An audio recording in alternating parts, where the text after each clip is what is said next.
आप सब लोगों के नमस्ते प्रणाम। आप सबको स्वागत करत हैं ये अपने चैनल में। और ठंडी बहुत ज़्यादा है। आप लोगों के बहुत ही प्यारी पति पत्नी का बहुत ही सुंदर सोहर गीत सुनावत है। आप लोग की सोहर गीत सुनल जाए।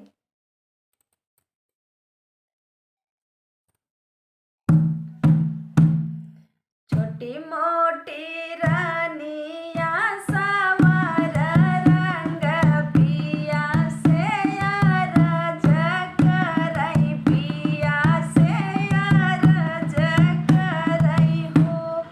पिया जब हमरे होई है ललनवा, कवन सुखई देबा, कवन सुखई देबान हो।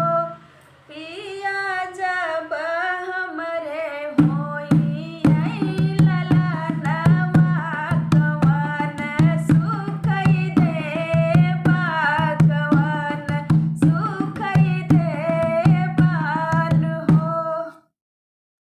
पति का कहत हूँ कि माई मोरी आगे पीछे डोली है, बहिनी सेवा करी है, बहिनी सेवा करी है न हो। रानी भाभी मोरी सजी है रसोईया, त हमहु जोरी करबई, हमहु जोरी करबई हो। रानी भाभी मोर सजी है रसोईया, त हमहु जोरी करबई, हमहु जोरी करबई हो।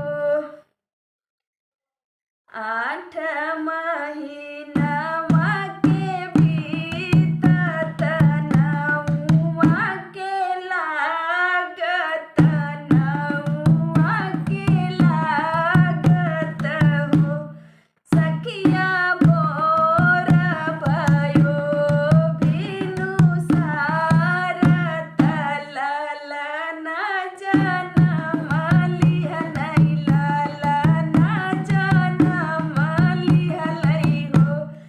सखिया मोर भयो बिनु सारत, ललना जनम लिहलै, ललना जनम लिहलै हो। बाजे लाय